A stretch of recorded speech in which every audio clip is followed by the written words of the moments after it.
Algorithms हैं उन पे वर्क किया जाएगा, जिसमें सुपरवाइज्ड, अनसुपरवाइज्ड और रिइंफोर्समेंट लर्निंग के एल्गोरिथम्स होंगे। हम हर एल्गोरिथम को बारी बारी जो है ना एक कंप्लीट टेस्ट देंगे और हर एक की जो है ना प्रैक्टिकल इम्प्लीमेंटेशन भी करेंगे। और मॉड्यूल 3 में हम थोड़ा एडवांसमेंट्स में आ जाएंगे, उसमें हम न्यूरल नेटवर्क्स पे बात करेंगे, डायमेंशनलिटी रिडक्शन के कोई भी अननेसेसरी डाटा है उसको कैसे हमें वो करना है। अच्छा, फिर एवोल्यूशन मैट्रिक्स, कन्फ्यूजन मैट्रिक्स, ये सारी चीजें हम इस पे कवर करेंगे। मॉड्यूल 4 में जो है ना हम एडवांस जो है ना कुछ एल्गोरिदम्स होंगे तो हम वो कवर करेंगे। और मॉड्यूल 4 में ही जो है ना हम कुछ ऐसे प्रोजेक्ट्स बनाएंगे जो कि पाइथन स्ट्रीमलेट और डिप्लॉयबल होंगे। तो कोर्स का जो ऑब्जेक्टिव है तो यही है कि मशीन लर्निंग की स्किल्स आप गेन कर सकें, आप लोगों को हैंड ऑन एक्सपीरियंस हो कि हर एक लेक्चर में हम जो है ना प्रैक्टिकल इम्प्लीमेंटेशन करेंगे और बिल्कुल बिगिनिंग से करेंगे। आपको अगर बिल्कुल भी नॉलेज नहीं है तो टेंशन नहीं लेनी, मैं बिल्कुल स्क्रैच से स्टार्ट करूंगा। इससे हमारी जो है ना प्रॉब्लम सॉल्विंग स्किल और क्रिटिकल थिंकिंग इंप्रूव होगी। नेक्स्ट जो है पोर्टफोलियो बिल्ड होगा कि हम हर क्लास में जो है ना हर सेशन में एंड पे हमारे पास एक प्रोजेक्ट होगा बिगिनर लेवल का, चाहे वो बिल्कुल सिंपल सादा ही क्यों नहीं होगा, लेकिन हमारा इस तरह एक स्टेप बाय स्टेप जो है ना पोर्टफोलियो बिल्ड होगा। क्योंकि कोई भी जो है ना स्टार्ट से बिल्कुल एक डिप्लॉयबल मॉडल नहीं बना सकता, तो उसके लिए हमें स्मॉल प्रोजेक्ट्स जो है ना रेडी करने पड़ेंगे। तो मशीन लर्निंग पे पहला जो कंसेप्ट आता है व्हाट इज लर्निंग। ठीक है, लर्निंग का जो प्रोसेस है वो कैसे स्टार्ट होता है, वो इस तरह होता है कि जैसे जैसे टाइम के साथ हम नॉलेज गेन करते हैं उससे फिर हमारी परफॉर्मेंस इंप्रूव होती है। तो ये सब चीजें जो है ना लर्निंग में आती हैं हमारी, फिर टाइम के साथ हमारी परफॉर्मेंस इंक्रीज होगी। और वो किससे हुई है, हमारे नॉलेज से। नेक्स्ट ये कि मशीन लर्निंग का स्टार्ट कैसे हुआ और ये क्या चीज़ है मशीन लर्निंग। तो पहले जो है ना इस पे बात करते हैं कि एआई क्या चीज़ है, फिर बात आएगी मशीन लर्निंग डीप लर्निंग की। और तो एआई जो है वो कंप्यूटर्स को एक एबिलिटी देती है कि वो ऐसे सोचें जैसे एक ह्यूमन सोचता है, और वो ऐसे डिसीजंस लें जैसे एक ह्यूमन कर सकता है। और वो किस बेस पे करते हैं, तो उसके पास जो डाटा होगा, फर्स्ट पे हम एक ह्यूमन बीइंग है, तो हमारे पास जो डाटा है, हमारे माइंड में जो मेमोरी है, आई एम सॉरी, मेरी स्क्रीन अभी भी विजिबल है क्योंकि अकाउंट मेरा जो है ना लॉग आउट हो गया। जी सर, अकाउंट के लॉग आउट होने से इस बारे में कोई भी इशू नहीं आता। Okay sir. तो एआई का मैं बता रहा था कि एआई क्या चीज होती है कि कंप्यूटर भी उसी तरह सोचता है और लर्न करता है और डिसीजंस करता है जिस तरह ह्यूमन करते हैं। इसकी एप्लीकेशन हम रोज लाइफ में देखते हैं, स्पीच रिकग्निशन हो गई, टेक्स्ट अंडरस्टैंडिंग हो गई, प्रिडिक्शन मॉडल्स हो गए, प्रॉब्लम सॉल्विंग हो गई। और इसमें एक लर्निंग प्रोसेस होता है जो कि मैं आगे जाके डिस्कस करता हूँ कि मॉडल कैसे लर्न करता है, कैसे ट्रेन किया जाता है। तो जो एआई है वो एक पूरी डोमेन है। ठीक है, जो मेन मतलब कॉन्सेप्ट है वो एआई का है। ठीक है, जिसमें हम सर्च एल्गोरिथम्स की बात करते हैं, rule based system, inference method. यहाँ पे मैं आपको बताऊं कि जो स्टार्टिंग हुई थी ना एआई की, वो इस तरह हुई थी कि हमारे पास पहले से जो कोड हम लिखते थे, हमारे पास जो डाटा होता था या जो हम एल्गोरिथम्स बना रहे होते थे वो कंडीशनल बेस्ड और रूल बेस्ड होते थे। कि इफ एल्स की कंडीशंस लगा के, रूल लगा के हम सारे डाटा को जो है ना प्रोसेस करा रहे होते थे और उन रूल्स की बेस पे हम आंसर जनरेट करते थे। ठीक है, जो एमएल है, मशीन लर्निंग, वो सब सेट है एआई का। ठीक है, एमएल में क्या होता है कि इसकी डिफरेंट टाइप्स आ गई। तो जो हमारे पास आंसर्स जनरेट होते थे रूल बेस्ड लर्निंग से, रूल बेस्ड सिस्टम्स वगैरह से, तो एमएल जो है उसमें हम आंसर्स ठीक है, वो और हमारे जो डाटा होता है उसकी बेस पे जो है ना हम प्रेडिक्शंस कराते हैं, एक आउटपुट जो है ना हम हासिल करते हैं। फिर आते हैं डीप लर्निंग, वो जो है ना अगेन मशीन लर्निंग का सबसेट है, मतलब एक एडवांस फॉर्म समझ लें। इसमें जो है ना न्यूरल नेटवर्क्स होते हैं। न्यूरल नेटवर्क्स की अगर मैं मिसाल दूं, फर्ज करें कि अ, अगर मेरे पास एनोटेशन अवेलेबल हो, ये ये डिफरेंट से हमारे पास सेल्स हैं, ठीक है, जैसे बायोलॉजी में हम पढ़ते हैं सेल्स क्या होते हैं, वो चीज़ें न्यूरल नेटवर्क्स में इस तरह सेल्स बने हैं, मतलब न्यूरॉन्स हैं। ठीक है, तो ये जो है ना आपस में बिल्कुल कनेक्टेड होते हैं। ठीक है, ये इस तरह आपस में कनेक्टेड होते हैं। उनमें जो है ना एक हिडन लेयर होती है, फर्ज करें कि ये हमारे पास एक हिडन लेयर होती है। ठीक है, वो भी न्यूरॉन्स की ही होती है, जिसमें बायस होता है और वेट्स होते हैं, जिसकी बेस पे जो है ना हमारे पास आउटपुट जो है ना जनरेट हो रही होती है। ठीक है, ये सब न्यूरल नेटवर्क्स होते हैं और ये सारी चीज जो है ना हमारी डीप लर्निंग में आती है।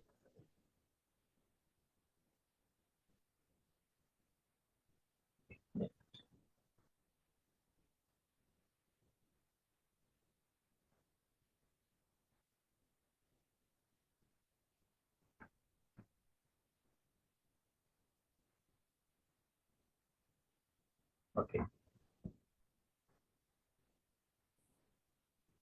नेक्स्ट है एआई की कैटेगरीज।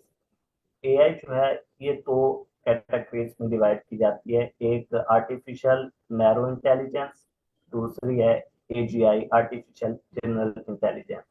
इसमें फर्क ये है कि जो आर्टिफिशियल नैरो इंटेलिजेंस है, ये एक स्पेसिफिक डोमेन में जो है ना स्पेशलाइजेशन की जाती है एआई की।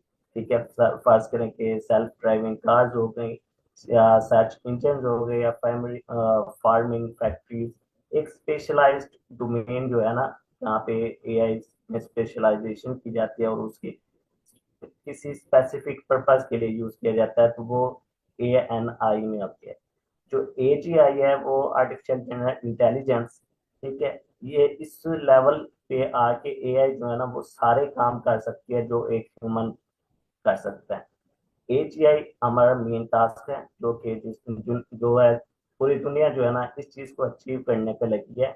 उसको कैसे अचीव किया जाएगा, उसके 5 स्टेप्स हैं। पहला जो स्टेप था वो था चैटबॉट्स। आप देख रहे होंगे चैट जीपीटी, एलएलएम्स, ये चैटबॉट। दूसरा जो उनका लेवल था वो था रीजनिंग।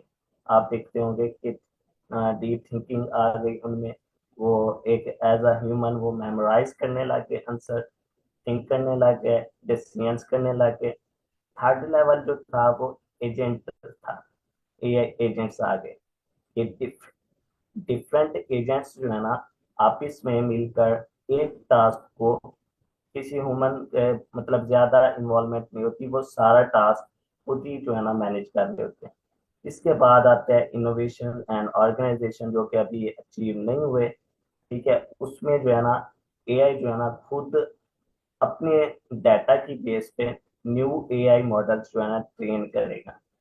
ठीक है, फिर उसके बाद ऑर्गेनाइजेशन में ये होगा कि एआई जो है ना एआई रोबोट्स हो गए या बाकी मॉडल्स हो गए, वो एक कंप्लीट ऑर्गेनाइजेशन को चला सकते होंगे, जैसे एक सीईओ होता है या इंसान मतलब काम कर सकता है। ये बेसिक नॉलेज है जो मैं शेयर करना चाहता था।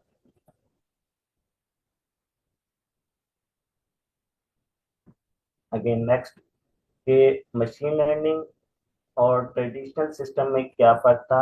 मैंने पहले बताया कि जो ट्रेडिशनल सिस्टम थे उनमें हम रूल्स डिफाइन करते थे, उन्हें डाटा देते थे और ट्रेडिशनल प्रोग्रामिंग के जरिए हम उनसे आंसर जनरेट करते थे।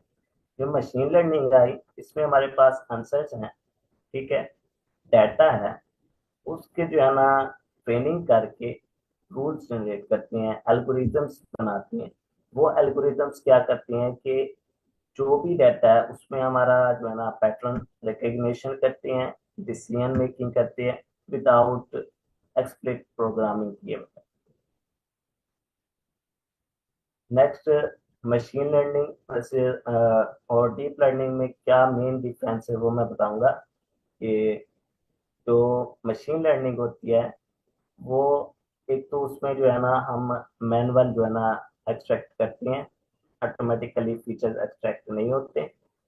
डीप लर्निंग में ऑटोमेटिकली जो है ना फीचर एक्सट्रैक्ट होते हैं, और इसमें जो है ना न्यूरल नेटवर्क्स पे ज्यादा बात की जाती है। और ये डीप लर्निंग के जो एप्लीकेशंस है ये लार्ज स्केल पे complex data centre, computer vision, natural language processing, speech recognition वहाँ पे यूज होते हैं। मशीन लर्निंग जो है इसमें ज्यादातर हमारा जो काम होता है वो डाटा के साथ ना होता है, मतलब उसकी प्री प्रोसेसिंग हो गई, डाटा माइनिंग हो गई। ठीक है, इसमें ज्यादातर स्टैटिस्टिकल मॉडल्स, मैथमेटिकल चीजें ज्यादा आ जाती हैं। ठीक है, जो डीप लर्निंग होता है उसमें हम जो है ना कम्प्लेक्स डाटा को यूज करके डिफरेंट एप्लीकेशंस, कंप्यूटर विज्ञान में, एनएलपी में, स्पीच रिकग्निशन में वहाँ पे हम बना सकते हैं, क्योंकि वहाँ पे हमारे पास न्यूरल नेटवर्क्स होते हैं। अगेन डीप लर्निंग भी मशीन लर्निंग के अंदर ही आता है। और नेक्स्ट जो कंपोनेंट्स होते हैं मशीन लर्निंग के, उसमें पहला कंपोनेंट होता है कि हमें डाटा चाहिए होता है। हमने कोई भी मॉड्यूल मॉडल ट्रेन करना है उसके लिए हमें डाटा चाहिए होता है। डाटा और कुछ भी नहीं होता, फाउंडेशन होती है लर्निंग की, जिसकी बेस पे हमने मॉडल को लर्न कराना है। उसके फीचर्स होते हैं, कुछ एट्रीब्यूट्स होते हैं जैसे कि नेम हो गया, क्लासेस हो गई, एज हो गया, ये एक तरह से एट्रीब्यूट्स हो गए। सेकंड होता है कि हमने एल्गोरिदम जो कि मशीन लर्निंग के हैं, जैसा कि लीनियर रेग्रेशन हो गया, क्लासिफिकेशन के हो गए, अच्छा स्पोर्ट वेक्टर मशीन्स के हो गए, इस तरह के एल्गोरिथम्स जो हैं वो हम मॉडल्स को बनाने के लिए, ट्रेन करने के लिए यूज करते हैं। नेक्स्ट है लॉस फंक्शन। ये बहुत ही इंपॉर्टेंट होता है किसी भी मॉडल में। वो क्या होता है कि ये जो हम एक्सपेक्ट कर रहे होते हैं ना, और जो हमारा एक्चुअल रिजल्ट होता है, उसका जो डिफरेंस होता है वो लॉस फंक्शन होता है। इसकी अगर वैल्यू 0 और 1 के दरमियान ज्यादा हाई आ रही है तो हमारा मतलब मॉडल जो है ना सही से नहीं रेडी हुआ। इसके लिए हमें ऑप्टिमाइजेशन करनी पड़ती है कि हम मिनिमाइज करें लॉस फंक्शन को, ताकि हमारे जो मॉडल की एक्यूरेसी है वो इम्प्रूव हो सके। नेक्स्ट जो इसमें की कंपोनेंट है वो एवोल्यूशन की जाती है। हमारा जो मॉडल हुआ है वो बनाया गया है उसकी एवोल्यूशन की जाती है, उसकी परफॉर्मेंस चेक की जाती है, उसकी एक्यूरेसी चेक की जाती है, देन उसे जो है ना डिप्लॉयबल बनाया जाता है। यहाँ तक किसी का कोई क्वेश्चन हो तो आप लोग पूछ लें।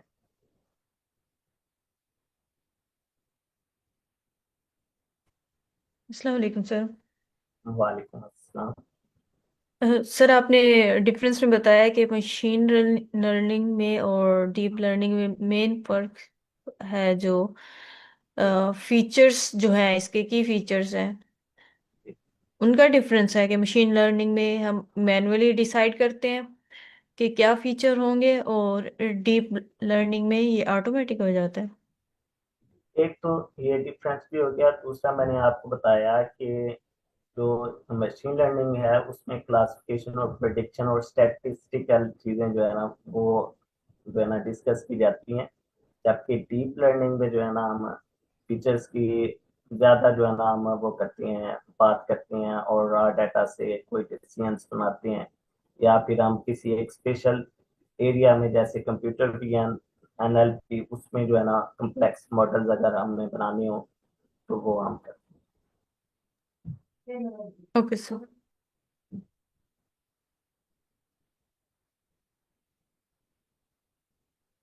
हैं। Move forward. ओके, अगर मैं हिस्ट्री की बात करूं मशीन लर्निंग की, तो जो पहला पास्कल ने डेवलप 1642 में जो है ना मैकेनिकल मशीन बनाई गई, पास्कल ने डेवलप की थी। फिर उसके बाद बाइनरी कोड मशीन इमर्ज हुई। देन उसके बाद बुलियन लॉजिक इंट्रोड्यूस किया गया, मतलब कि ट्रू फॉल्स का कॉन्सेप्ट आया। फिर जो है ना एक एलन टर्निंग था जिसने टर्निंग टेस्ट बताया।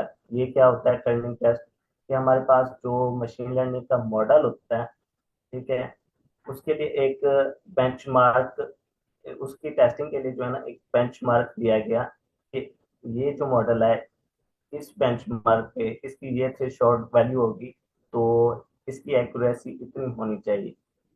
ठीक है, मतलब एक वैल्यू सेट कर दी जाती थी कि आपका जो मशीन लर्निंग का मॉडल है इस वैल्यू से ज्यादा जो है ना एक्यूरेसी दे रहा है या नहीं दे रहा। नेक्स्ट वर्किंग होती रही तो मशीन लर्निंग की एप्लीकेशंस क्रिएट हुई। देन जो है ना ऑटोमेटेड एमएल मॉडल्स इंट्रोड्यूस कराए गए, जैसे कि सेल्फ ड्राइविंग कार आ गई। देन न्यूरल नेटवर्क्स का जो है ना कॉन्सेप्ट आया डीप लर्निंग में, और speech recognition, computer vision, NLP में जो है ना इंटर एडवांसमेंट्स आ गई। अगर एप्लीकेशन की बात की जाए कि रियल लाइफ में एप्लीकेशंस कौन सी हैं, तो फर्स्ट जो है ना फर्स्ट करें कंज्यूमर टेक्नोलॉजी है, रिकमेंडेशन सिस्टम।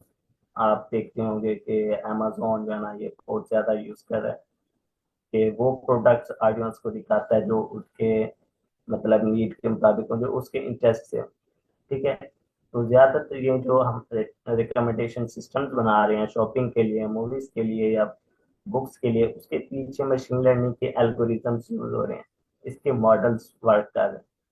स्मार्ट सिटीज का कॉन्सेप्ट हो गया, traffic prediction, energy optimisation, and cyber security में फेशियल रिकग्निशन, स्पैम के ईमेल स्पैम है, कोई एसएमएस स्पैम है कि नहीं है। ठीक है, साइबर अटैक्स प्रिवेंशन, इसमें एक अटैक की बात अगर बताऊं तो मेंबरशिप इन्फ्लुएंस अटैक्स जो है ना वो मशीन लर्निंग मॉडल के अगेंस्ट किए जाते हैं। खैर मैं उनके बारे में ज़्यादा अभी नहीं बताऊंगा क्योंकि वो ज़्यादा ही डीप हो जाएगा। मैं अभी फिलहाल के लिए आप लोगों को सिर्फ इंट्रो दे रहा हूँ। नेक्स्ट हेल्थ केयर में के पेशेंट्स की जो है ना डाटा है, उसकी बेस पे पेशेंट की जो है ना कंडीशन की प्रेडिक्शन की जाती है, डायग्नोस किए जाते हैं। फाइनेंस में फ्रॉड डिटेक्शन, प्रॉफिट वगैरह ये सब चीज़ें। ऑटोनोमस सिस्टम्स जैसे ड्रोन, रोबोटिक्स, वहाँ पे मशीन लर्निंग के एप्लीकेशन है।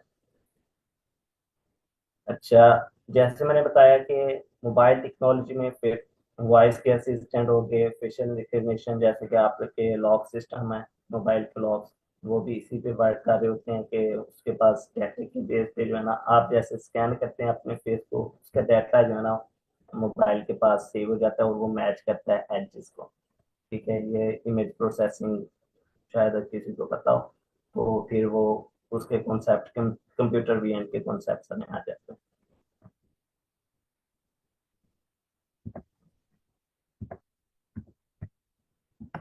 अगेन यहाँ तक किसी का क्वेश्चन हो तो वो पूछ लें, फिर मैं जो है ना इस लेक्चर के पार्ट 2 पे मूव करता हूँ।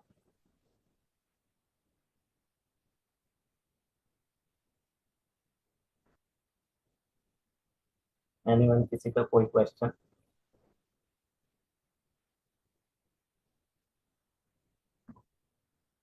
चलें, अगर किसी का कोई क्वेश्चन नहीं है तो मैं आप लोगों से जो है ना थोड़ा सा मैंने क्विज तैयार किया था कि जो मैंने आज आप लोगों को कुछ बताया इस फर्स्ट पार्ट में लेक्चर के, उसमें से आप लोग अपने नॉलेज के मुताबिक उन एमसीक्यूज के आंसर जो है ना या तो चैट में बताएं या फिर अपने आप को अनम्यूट करके मुझे जरूर बताएं। पहले रेडी करें कि क्वेश्चन जो फर्स्ट है, आर्टिफिशियल इंटेलिजेंस उसका मेन फोकस किस चीज पे है? Data storage, human like decision making, manual programming या हार्डवेयर डिजाइन? आप अनम्यूट भी कर सकते हैं। The answer is B. Okay, next question है कि मशीन लर्निंग जो है वो सबसेट है एआई का जो कि लर्न करता है रूल्स से, ह्यूमन इंस्ट्रक्शन से, डाटा से या हार्डवेयर सिग्नल से? The answer is C. Okay, data. मैं क्योंकि अभी चैट्स नहीं देख पा रहा तो आप लोग अनम्यूट करके भी बता सकते हैं।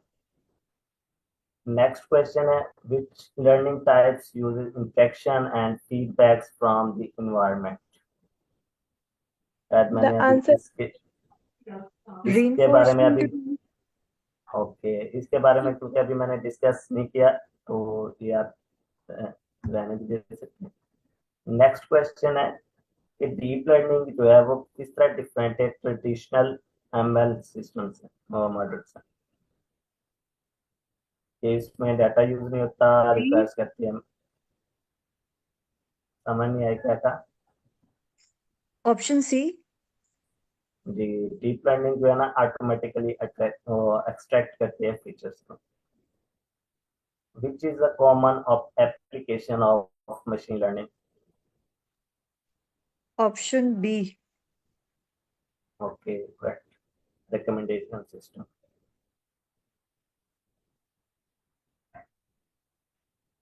अगेन किसी और का कोई क्वेश्चन हो तो बता दें, वरना मैं लेक्चर के पार्ट 2 पे जो है ना मूव ऑन करूँ।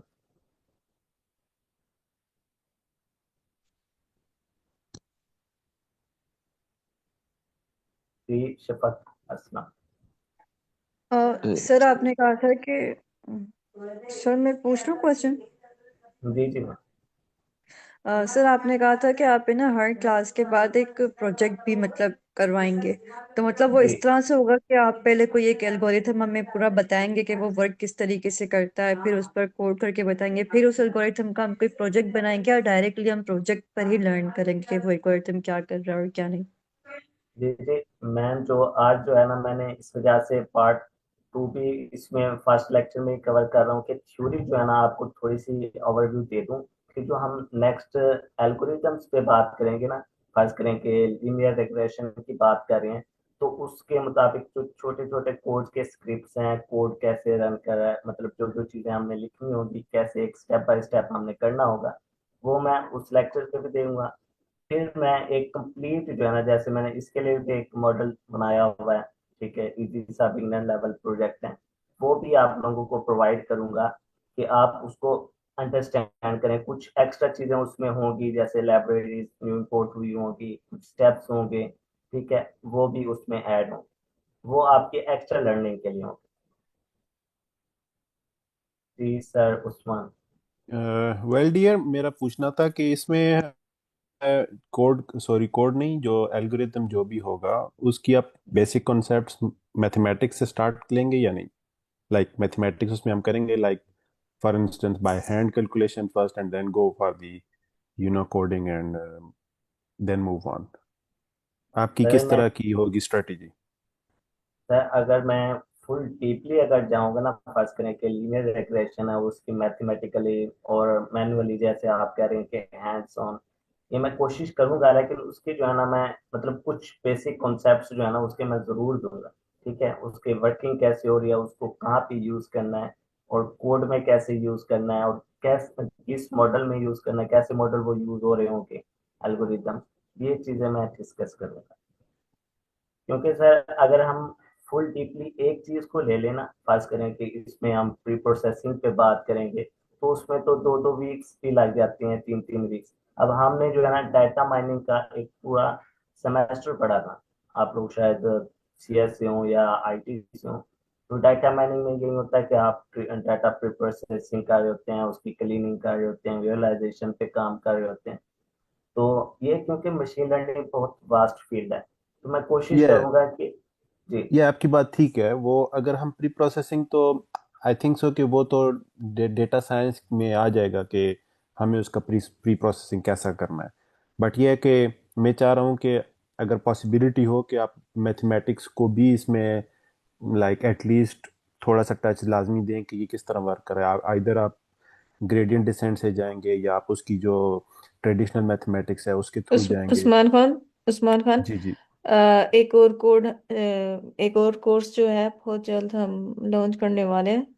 वो यस श्योर। मैथमेटिक्स के हवाले से ही होगा, उसमें हम लीनियर अलजेब्रा और कोशिश करेंगे कैलकुलस को हम इंक्लूड करें फॉर वो ML. For ML, okay okay जी श्योर जी। Sure sure. जी सर, तो अगर क्योंकि मैं वो भी चीजें कवर करने लग जाऊंगा तो काफी जो है ना ये लेंथी कोर्स हो जाएगा, इसलिए मैंने आप ये मतलब ऐसा कोर्स मैंने डिजाइन किया है कि ये हर फील्ड वाला जो है ना इसको समझ सके, चाहे वो उसकी प्रोग्रामिंग से वास्ता है या नहीं, क्योंकि मशीन लर्निंग जो है वो हर फील्ड में यूज होती है, आपने पीएचडी में डाटा के साथ ही खेलना है। तो किसी और का कोई क्वेश्चन हो तो पूछ सकता है, वरना हम आगे मूव करते हैं क्योंकि टाइम बहुत कम है।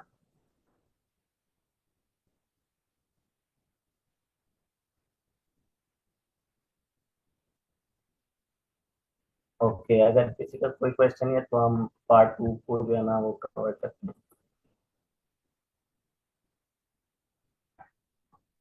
पार्ट 2 जो है ना, इसमें ओवरव्यू दूंगा कि मशीन लर्निंग की टाइप्स कितनी हैं और मशीन लर्निंग का जो हम मॉडल बनाते हैं तो उसका बेसिक वर्क फ्लो कैसे होता है।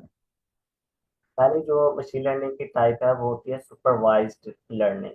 कि इसमें क्या होता है कि लेबल डाटा दिया जाता है, कि जो भी हमारे पास डाटा होता है उसको एक लेबल, लेबल का मतलब ये है कि उसे कोई नाम दे दिया जाता है। कि फर्ज करें ये कैट्स हैं, तो इसका ये जो डाटा है ये कैट्स का है, मतलब एक कैट्स का जो है ना लेबल लगा दिया। ठीक है, आप इधर से डायग्राम से भी देख सकते हैं कि लेबल डाटा जो कि ट्रेनिंग के लिए हमने यूज किया, उसमें कैट्स और डॉग्स एंड अदर बर्ड्स जो है ना वो ऐड किए गए, उनको लेबल्स दिए गए। ठीक है, वो लेबल्स कौन से थे, एक तो वो बर्ड्स वाला ऑल वाला हो गया, कैट्स एंड अदर एक इमेज है वो आपको शो रही होगी। फिर हम जो है ना इसकी ट्रेनिंग करते हैं। ठीक है, ट्रेनिंग के लिए हमारे पास डाटा आ गया। ठीक है, तो जो अगला स्टेप होता है हमारे मॉडल में वो प्रेडिक्शन होता है। कि जो हमारे पास फर्ज करें कि 100% डाटा है, ठीक है, उससे हमने कोई 90% से हमने डाटा से मॉडल को ट्रेन किया, वो ट्रेनिंग पर्पज के लिए यूज किया।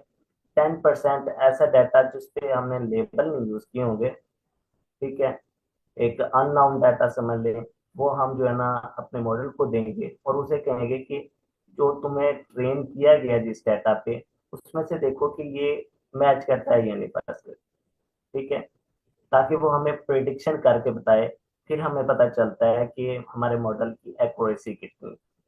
ठीक है, इसमें हम हमारे पास लेबल्स यूज होते हैं। नेक्स्ट है इसके एग्जांपल्स में कि फ्रूट के लिए आपको एग्जांपल दे दिया है कि एक फ्रूट की डिफरेंट टाइप्स के लिए एक हमने मॉडल बनाया। फिर जो है ना कुछ न्यू फ्रूट्स जो कि उसी ट्रेनिंग डाटा सेट में से ही थे लेकिन उन पे लेबल नहीं था, तो हमने वो प्रिडिक्शन के लिए यूज किए कि हमारा मॉडल अपने ट्रेनिंग डाटा की बेस पे वो हमें प्रिडिक्ट करके बता सकता है कि ये जो है ना फ्रूट्स किस कैटेगरी के हैं। फर्स्ट करें ये एप्पल है या ये कोई और चीज़ है, मतलब मैंगो हो गया। अच्छा, नेक्स्ट है एप्लीकेशन ऑफ सुपरवाइज्ड लर्निंग। इसकी मेन जो फर्ज करें कि एक आज मैंने जो प्रोजेक्ट भी बनाया वो भी इसी पे है, स्पैम फिल्टरिंग। के ईमेल्स के लिए आप देखते होंगे, एसएमएस के लिए देखते होंगे कि ईमेल स्पैम है या नहीं। उसके लिए हमारे जो उन्होंने एल्गोरिथम्स लगाया हुआ है सुपरवाइज्ड के, और जो जिस मॉडल को उन्होंने मतलब ट्रेन किया हुआ है, उन्होंने कुछ उन्हें डाटा दिया हुआ है कि ये कुछ वर्ड्स हैं, ये कुछ पैरामीटर्स हैं। अगर जो इनकमिंग कोई इनपुट है, ठीक है, जो आपके लिए टेस्ट डाटा समझ लें, वो मैच कर रहा है तो आप स्पैम बताएंगे, अगर वो मैच नहीं कर रहा तो वो नॉन स्पैम होगी। इसी तरह speech recognition, machine translation, online advertisement, इसी तरह बाकी भी होते हैं। तो सुपरवाइज्ड लर्निंग है, इसमें दो टाइप्स होती हैं, क्लासिफिकेशन होती है, रिग्रेशन होती है। ठीक है, जो डाटा होता है उसे प्री डिफाइंड लेबल दिए जाते हैं। फर्स्ट करें कि यहाँ पे आप देखते होंगे एग्जांपल 1 में, ठीक है, तो डिफरेंट कलर्स के जो है ना डॉट्स हैं, ये शो करा रहे हैं कि प्री डिफाइंड, मतलब एक लेबल दिया हुआ है कि कुछ जो है ना स्पैम को शो करा रहे हैं, कुछ नॉट स्पैम को शो करा रहे हैं। इसी तरह रेग्रेशन में जो होता है वो कॉन्टिन्यूस वैल्यूज की बेस पे जो है ना हमारा मॉडल प्रिडिक्शन कर रहा होता है। ठीक है, उसमें हाउस प्राइसिंग हो गई, फोरकास्टिंग हो गई या फ्यूचर सेल्स हो गई।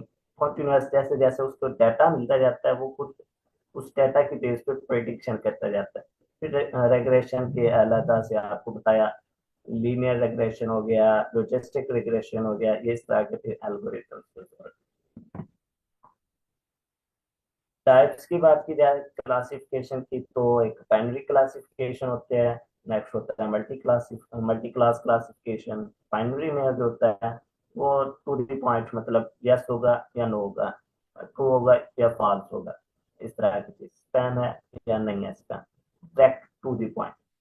ठीक है, मल्टी क्लास में जो है ना इसको अलग से मतलब एक हियरार्की बन जाती है इसकी कि ये जो चाइल्ड है फर्स्ट करें बॉय या मेल है, चाइल्ड है या अडल्ट है या फिर ये एल्डर पर्सन है, ये चीजें आ जाती हैं।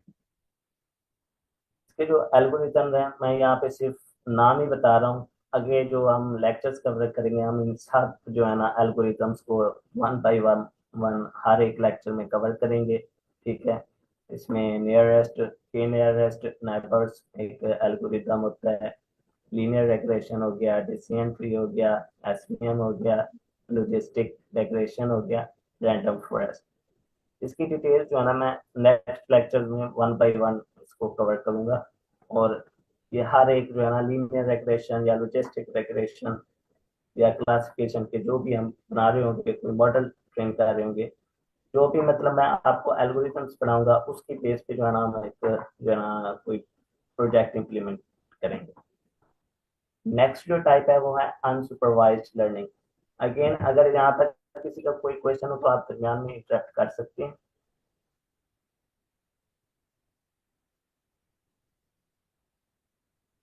ओके, अनसुपरवाइज्ड लर्निंग में जो है ना हमारे पास कोई लेबल डाटा नहीं होता। ठीक है, मॉडल जो होता है वो पैटर्न की बेस पे और सिमिलर डाटा पॉइंट्स को ग्रुप करके, ठीक है, यहाँ पे कॉन्सेप्ट यूज होता है क्लस्टरिंग का कि सिमिलर जो डाटा पॉइंट्स उसे शो रहे होते हैं उनकी बेस पे जो है ना वो उनके ग्रुप्स बना देता है। फर्ज करें कि हमारे पास एक अनलेबल्ड डाटा दिया गया है, फिर हमने मॉडल को ट्रेन किया, आउटपुट उसने क्या की कि उसे जो मतलब फीचर्स की बेस पे एट्रीब्यूट्स की बेस पे उसने जो है ना क्लस्टर्स बना दिए। ठीक है, उसने कैट्स के लिए अलग ग्रुप बना दिया, बर्ड्स के लिए अलग बना दिया, डॉग्स के लिए अलग बना दिया। तो ये इस तरह से ग्रुप बना देता है पैटर्न आइडेंटिफाई कर। अगेन ये सिमिलर डाटा पॉइंट्स की बेस में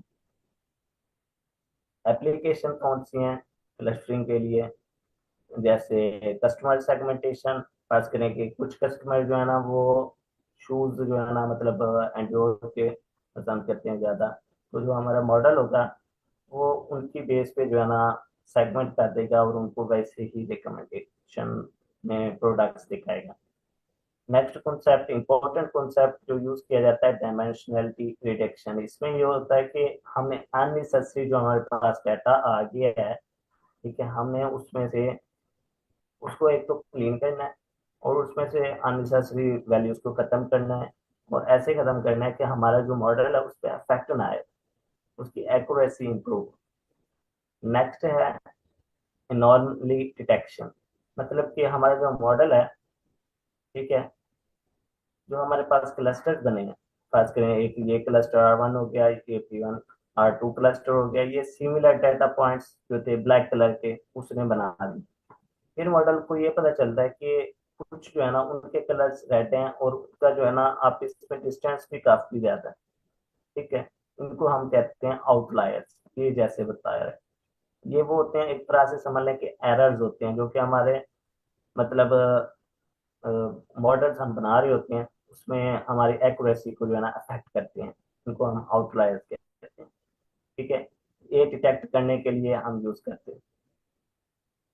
इसकी एग्जांपल दी गई है फ्रॉड डिटेक्शन के, जो कुछ जो है ना लोग ऐसे बैंक्स को या ऐसे जो हमारे जो मतलब ऑर्गेनाइजेशन होती हैं उनको मिलते हैं जो कि डिफॉल्टर होते हैं। ठीक है, वो लोन तो लेते हैं लेकिन पे नहीं करते। ठीक है, वो फिर चेक करते हैं उसकी हिस्ट्री के बेस पे उसके बाकी चीज़ें कि उनके डाटा में कुछ ऐसा पर्सन है जो कि आउटलायर का काम कर रहा है। अगेन इसके कुछ एल्गोरिथम्स हैं जो कि यहाँ पे मैंने नाम दिया, के मींस क्लस्टरिंग है, डीपी स्कैन हो गया, ये वन बाय वन आपको बाद में डिस्कस करके मैं बताऊंगा। नेक्स्ट जो मशीन लर्निंग की टाइप है वो है रीइंफोर्समेंट लर्निंग। ठीक है, इसको मैं इस डायग्राम से आपको समझाने की कोशिश करता हूँ। इसमें ये होता है कि फर्स्ट करें एक आपका एजेंट होता है, फर्स्ट करें एक आपका जो मॉडल है, आप उसको कोई टास्क देते हैं। यहाँ पे फर्स्ट करें एक डॉगी है जो कि एक एजेंट के तौर पर काम कर रहा है और आप उसको बॉल थ्रो कर रहे हैं कि आप इस बॉल को पकड़ के लाओ या जंपिंग करो। कोई भी एक्शन के लिए आप कह रहे हैं, अगर वो वैसा ही एक्शन परफॉर्म करता है तो आप उसको रिवार्ड देते हैं कि हाँ इसने जो है ना, जो मैंने काम कहा था वही कर दिया। अगर वो वैसा काम नहीं करता, वैसा एक्शन नहीं परफॉर्म करता, देन आप उसको पेनल्टी देते हैं। अगेन वही बात की, एक्शंस, ऑब्जर्वेशन, रिवार्ड, मतलब या तो रिवार्ड देंगे या आप उसको पेनल्टी देंगे। अगेन यहाँ तक किसी का कोई क्वेश्चन हो तो पूछ सकते हैं।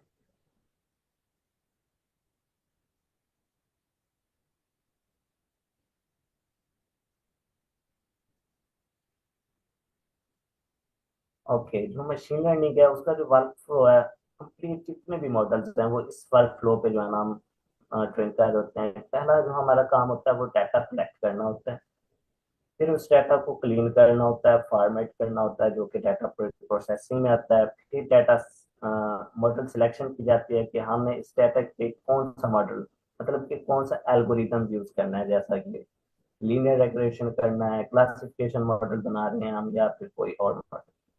ठीक है, फिर उस पेज पे जो है ना हम अपने मॉडल को टीच करते हैं डाटा को यूज करके, फिर एवेल्युएशन की जाती है, फिर डिप्लॉयमेंट का एक जो है ना इसका वर्क फ्लो में स्टेप आता है। प्री प्रोसेसिंग में 3 स्टेप्स होते हैं कि मिसिंग वैल्यू को रिमूव किया जाता है, डिफरेंट एट्रीब्यूट्स पे स्केल किया जाता है, फिर कैटेगोरिकल डाटा की बेस पे न्यूमेरिकल फॉर्म बनाए जाते हैं। चैलेंजेस जो आते हैं, एक तो डाटा इम्बैलेंस, फीचर सिलेक्शन में या ओवरफिटिंग में। ये बहुत इंपॉर्टेंट कंसेप्ट है। ओवरफिटिंग का मैं आपको पहले बता देता हूँ कि फर्स्ट हमने जो मॉडल बनाया तो वो ट्रेनिंग डाटा पे तो सही वर्क कर रहा है, उसकी एक्यूरेसी परफेक्ट है, लेकिन जैसे ही हम उसे टेस्टिंग डाटा पे ट्रेन और टेस्ट करते हैं तो उसकी एक्यूरेसी डाउन हो जाती है, वो एक्यूरेट परफॉर्म नहीं कर पाता। ये ओवरफिटिंग का कॉन्सेप्ट है। फिर इसकी बेस पे जो है ना हमारे मशीन लर्निंग मॉडल्स के अगेंस्ट जो है अटैक्स होते हैं। डाटा इम्बैलेंस के कुछ क्लासेस जो है ना उनका डाटा ज्यादा होता है, कुछ का बिल्कुल ही बहुत थोड़ा होता है, वो डाटा इम्बैलेंस हो जाता है। ये सारे काम फिर डाटा प्रोसेसिंग के जरिए हम डील कर रहे होते हैं कि उसको डाटा को कैसे हमने बैलेंस में लाना है, कैसे फीचर्स को वो करना है। अगेन टॉपिक्स जो आज हमने कवर किए, सुपरवाइज्ड लर्निंग, अनसुपरवाइज्ड लर्निंग और रिइंफोर्समेंट लर्निंग। यहाँ तक किसी का कोई क्वेश्चन हो तो पूछ सकते हैं आप।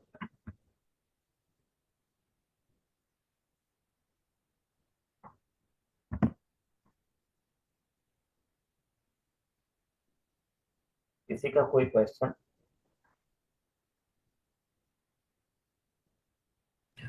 अस्सलाम वालेकुम सर। वालेकुम अस्सलाम।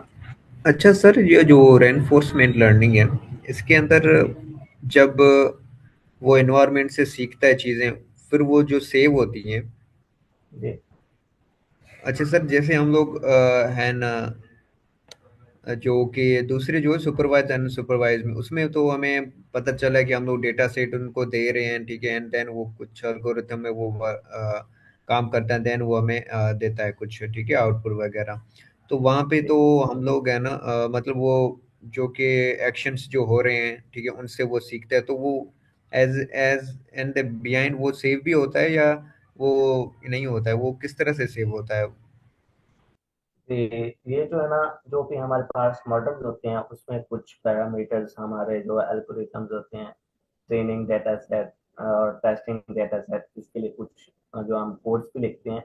ये जो है ना जो कि वो काम कर रहा है, फर्स्ट करें रिफोर्समेंट लर्निंग की बात कर लें तो ये कैसे लर्न करेगा कि उसने पहले कोई टास्क दिया और उसे पता चला कि इस टास्क को परफॉर्म करने से मुझे रिवार्ड मिला। ठीक है, वो फिर मेमोरी में स्टोर करेगा, लर्न कर लेगा कि इस तरह के टास्क करने से मुझे रिवार्ड मिलेगा। फिर नेक्स्ट जो है ना किसी टास्क पे उसे जो है ना पेनल्टी मिलती है, तो उसे समझ आ जाएगी मॉडल को कि अगर मैं ये काम करूंगा तो मुझे इस पे पेनल्टी पड़ेगी। अगेन सर, ये जो एक बहुत बड़ी डिबेट है कि जो हमारे मॉडल्स लर्न कर रहे हैं और मेमोराइज कर रहे हैं, इस पे हो रहे हैं अटैक्स। ठीक है, जैसा कि शैडो मॉडल एक अटैक हो गया, ब्लैक बॉक्स, व्हाइट बॉक्स। ठीक है, वो एक कहलाता से साइबर सिक्योरिटी का टॉपिक है। ठीक है, तो हमने उसको भी फिर हमने एक मतलब रिसर्च एरिया है जो कि वो वर्क करते हैं कि हम इन अटैक्स को कैसे ओवरकम करें कि हमारा मॉडल मेमोराइज तो कर रहा है चीजें जैसे आप कह रहे थे, वो ट्रेन जो हो रहा है उस डाटा की बेस पे, क्योंकि हमारे पास पहले से आंसर्स हैं और डाटा है, तो मशीन लर्निंग का मॉडल यही काम करता है कि उसके आंसर्स की बेस पे रूल जनरेट करता है, एक नए डिसीजन मेकिंग के लिए कुछ हमें पैरामीटर्स जो है ना प्रोवाइड करता है।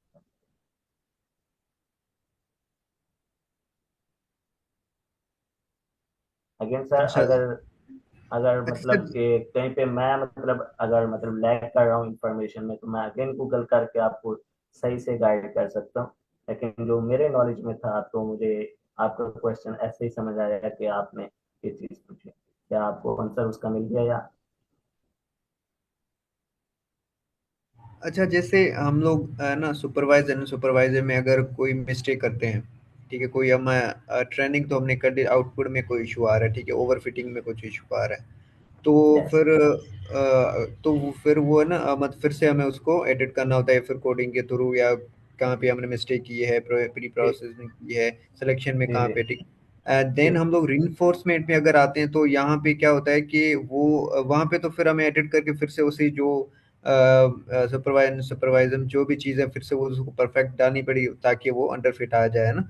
बट यहाँ पे वो रिइंफोर्समेंट क्या होता है, वो सीखता है, उन चीज़ों से सीखेगा कि जी। यहाँ पे मैंने ये चीज़ें की, मिस्टेक की है, ये मैं सेव कर लेता हूँ ताकि अगर नेक्स्ट टाइम हो तो ये मिस्टेक को मैं इम्प्रूव कर लूँ। एम आई राइट? इस तरह से वो वर्क करता है। यस सर, बिल्कुल आप जैसे कि यहाँ पे ऑब्जर्वेशन का देख रहे होंगे, और इसका गोल ही यही हो कि एजेंट जो है ना इम्प्रूव करता है डिसीजन मेकिंग को, जो कि टाइम के साथ उसके ऑब्जर्वेशन की बेस पे जो है ना बन रहे हो।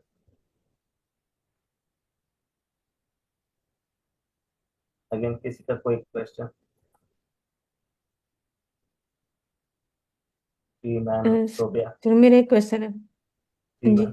सर, आपकी जो स्लाइड्स हैं बहुत ज़्यादा इंटरेक्टिव हैं, तो ये आपने कैसे बनाई है? एनिमेशन इन पे लगाई है या जिफ का इस्तेमाल किया या कोई टूल इस्तेमाल किया? मैम ये जिप्स हैं, एनिमेशन नहीं है, ये जिप्स जी हैं। Okay sir.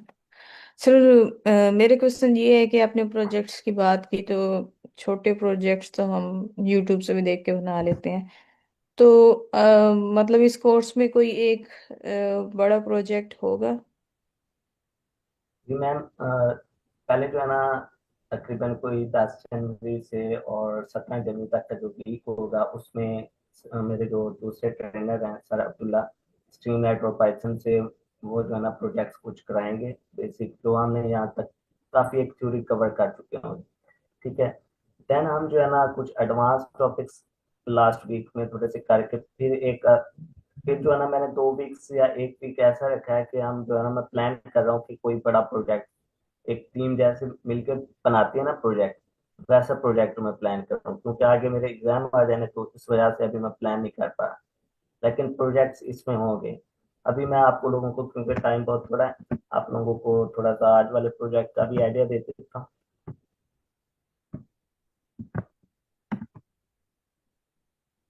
जी सर, प्रोजेक्ट के अगर आप मतलब आप आइडियाज भी शेयर करें, मतलब अगर आपके पास इतना नॉलेज है तो हमें फायदा उठाना चाहिए फिर, इंशाल्लाह क्योंकि मैम, सर। मैं भी सीख ही रहा हूँ, आप लोगों के साथ सीखेंगे हम ग्रुप मिलकर, जैसे जो यहाँ पे लर्नर्स हैं, डेली बेस पे हम कोई प्रोजेक्ट करेंगे, चाहे हमारे अभी सिंपल ही क्यों ना हो।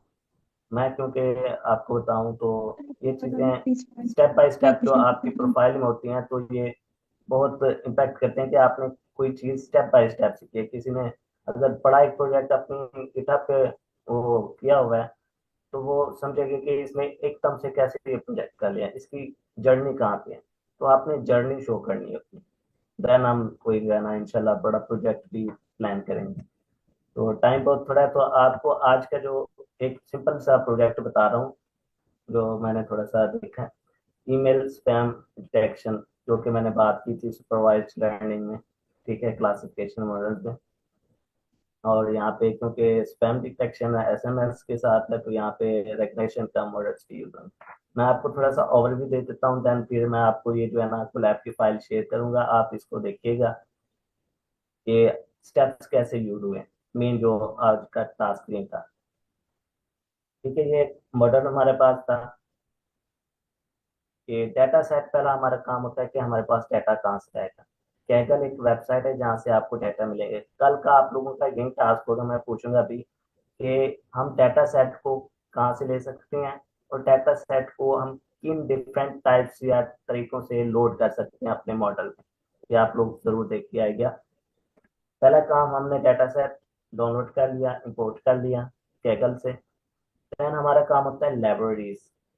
ठीक है, ये क्यों, ये कोड मैंने इसलिए लिखा हुआ है, ये गूगल कोलैब की हमारी ड्राइव जो है ना वो कनेक्ट हो सके, ताकि हमारे ये मॉडल जो है ना हमारी ड्राइव में आ सके। ठीक है, डिफरेंट पाइथन की ये लाइब्रेरीज हैं। मैंने हर एक का उसकी वर्किंग भी साथ में कमेंट की हुई है। आप लोग जब ये पढ़ेंगे आपको समझ आ जाएगी। इनको एग्जीक्यूट करेंगे, लाइब्रेरीज का वर्क आ जाएगा। फिर हमारे पास होता है कि उस डाटा सेट को हमने लोड किया है, जो कि हमने ये स्पैम के लिए डाटा सेट किया था। देन कुछ कमांड होती हैं जैसे कि हेड, जो कि शो कर रहा होता है कि आपके डाटा में पहले जो है ना 5 रोज या कॉलम जो है ना वो कौन से हैं। ठीक है, आप सारे डाटा भी प्रिंट करा सकते हैं, लेकिन हर एक चीज सर के ये लिए एन बना। काउंटिंग क्या है ऊपर जी, जो डेटा एंड सेट्स आपने डिफाइन किया ना डीएफ वेरिएबल देके फिर जहाँ से लोड किया है ना वहाँ ये पे एन कोडिंग लिखा हुआ है एंड कोड। ये लिखा हुआ है ना एन कोडिंग 150 माइनस समथिंग जी जी, ये जो है ना आईएसओ फाइल थी, उसी में जो है ना हमारे पास डाटा के साथ आप इसको रिमूव भी कर सकते हैं, नो इशू।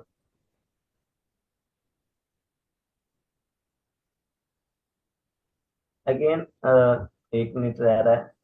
तो एक्सप्लोरेटरी डाटा पे जो हमें डाटा प्रोसेसिंग करनी होती है वो चीजें हमने देखी यहाँ पे। कुछ कमांड्स हैं। अगर आप लोग कहें, क्योंकि 1 मिनट बाकी रह रहा है, टाइम कंप्लीट हो गया, तो मैं ये कल आप लोगों को करा दूँ।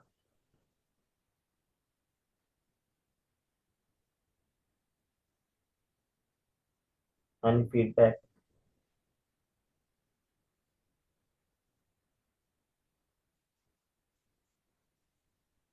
सर आज का आपका सेशन काफ़ी इंटरेक्टिव था। और क्या कहते हैं, इंशाल्लाह मैं भी इस सेशन में जरूर दूंगा, कोशिश करूंगा। और ना क्या कहते हैं, आपसे इंशाल्लाह ज़रूर कुछ ना कुछ नया सीखेंगे। एंड द इंशाल्लाह। सेकंड थिंग इज के स्लाइड्स आपकी काफ़ी इंटरेक्टिव थी, जैसा कि आगे मैंने भी बताया। तो जी स्लाइड्स का भी आपसे ना इंशाल्लाह सीखेंगे कि किस तरह से स्लाइड्स को डिज़ाइन किया जाता है। जी एंड अनदर थिंग इज के ये जो नोटबुक है ना, आप इसे शेयर कर दीजिए स्लाइड में, ताकि अगर किसी जी, ने देखनी हो तो वो देख देख ले। मैं स्लाइड्स और नोटबुक शेयर करता हूँ, और कल मैं दोबारा इसकी वर्किंग जो है ना मॉडल की जो नोटबुक हैं वो भी समझा दूंगा स्टार्टिंग। जी जी, आज इंशाल्लाह। यानी तक कोई फीडबैक? जी सर, आपके फर्स्ट लेक्चर से ही मतलब मालूम हो रहा है कि आपको इसकी नॉलेज है। और इंशाल्लाह बहुत अच्छा ये हमारा कोर्स रहेगा। और सर कल इंशाल्लाह। एक क्वेश्चन मैं ये पूछना चाहूँगी, जैसे हमारे ये शॉर्ट्स प्रोजेक्ट्स हैं, तो जी इनके लिए एक रेपोजिटरी हम बनाएं या हर प्रोजेक्ट के लिए अलग बनाएं? मैम, आप एमएल का एक मेन जो है ना आप रेपोजिटरी बना रहे हैं, उसमें हर एक क्लास के जो है ना अलग से बना लें, उसमें आपके पास कोड भी हो, उसमें आपके पास रीडमी में वो